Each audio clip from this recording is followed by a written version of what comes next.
Yeah. May I introduce more of New York's finest. Yo. Wesh mes comicsophiles. Qu'est-ce que je pourrais dire qui n'a pas encore été dit, à part que j'ai toujours une lame cachée dans mon teddy. Trêve de punch, de légende. Aujourd'hui je vous parle d'un truc que vous avez déjà lu, que vous avez déjà acheté, que vous avez déjà kiffé. Batman White Knight. Et ouais, ça vient de sortir il n'y a pas très longtemps chez Urban, c'est la folie. C'est parti. Pour les vrais fans hardcore qui me suivent depuis un moment, j'ai écrit un article dessus sur Comics Prime, vous pouvez aller le voir, d'ailleurs je mets le lien dans la description. Je vous avais fait au mois de mai un résumé en fait de mon aventure avec le Batman White Knight de Sean Murphy. Je l'avais lu en VO, j'avais tout lu, vous me croyez jamais. Et ouais, un bon fanboy qui se respecte, j'avais acheté tout ça, les variantes, la petite variante signée qui fait très bien plaisir. 8 numéros déjà en double, normal. Et ceux qui me connaissent vraiment bien savent que je suis vraiment un gros fanboy de Sean Murphy. J'ai d'ailleurs pu le rencontrer. Je ferai peut-être comme Marvel une vidéo comment j'ai rencontré Sean Murphy. Alors, en fait, j'ai pris la voiture jusque Gand. Et c'était pas très loin en fait. Petit pitch quand même du livre, parce qu'on va quand même en parler. Batman a dépassé les bornes et ouais, il s'est battu contre le Joker, il lui a fait bouffer des médicaments. Ça l'a soigné, donc le Joker est soigné.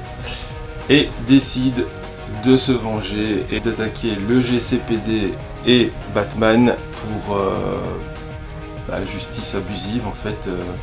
Il va se battre contre le vigilantisme. C'est bien, j'ai réussi à le dire la première fois. Vigilantisme. Mais bien sûr, derrière tout ça, le Joker, il a un plan. Ouais, il a quand même un plan machiavélique, même s'il a été soigné. Ça, c'est le pitch très large du délire. Car oui, si les rôles sont inversés, le héros de ce comics, c'est le Joker. C'est pas tout à fait Batman. Un peu plus sur la fin, on va dire. Mais Sean Murphy a très bien fait les choses, même si au début j'ai été un petit peu déçu, surtout quand j'ai eu le numéro 2 et le numéro 3 en main, parce que je trouvais que justement ça devenait un petit peu mainstream dans le fait que DC, à mon avis, a poussé Sean Murphy à faire un truc un peu moins dark et peut-être pas forcément ce qu'il voulait faire. Je pense, c'est mon avis perso. Comme sur Off-Road et comme sur Punk Rock Jesus, que vous avez là, Sean Murphy a fait le scénario, le dessin, le mec sait tout faire. Je crois qu'il se fait un peu aider par sa femme aussi, je pense.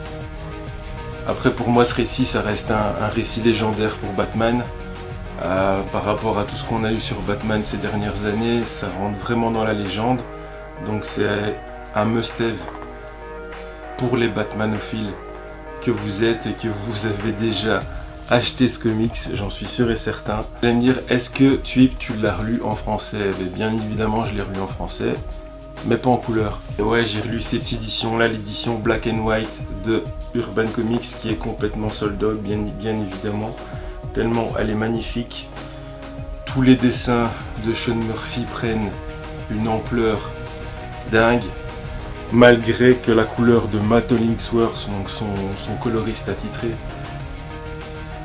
rend justement le comics vraiment ouf, parce que là vraiment on a tous les détails. Là disons qu'en noir et blanc c'est plus sur le travail de Sean Murphy, sur ses ombrages, sur ses perspectives. Comme d'habitude en fait il met vraiment l'accent sur les véhicules. Bon, là il s'est fait plaisir avec la Batcave à dessiner toutes les Batmobiles possibles. Si vous n'aviez pas vu mon interview de Sean Murphy, oui, parce que je l'ai rencontré, oui, je l'ai interviewé, et oui, le lien est ici. C'est une vidéo de légende. J'ai rencontré mon dessinateur préféré. Par contre, celui-ci, je pense que c'est encore trouvable, donc foncez sur l'édition couleur. C'est le top du top de ce que vous pouvez trouver sur Batman, en toute objectivité de fanboy, bien sûr. Si vous ne l'avez pas encore fait, chopez-le, Batman White Knight.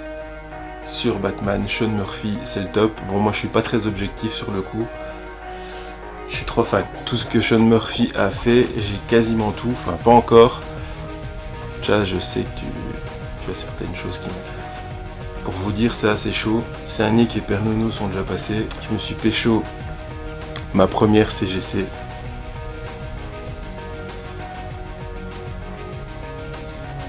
Petite variante signée Sean Murphy. 9.6. Si c'est pas du lourd, si c'est pas du fanboy, je sais pas quoi là. Je sais plus quoi vous dire les mecs. La variante cover qui me manquait sur White Knight.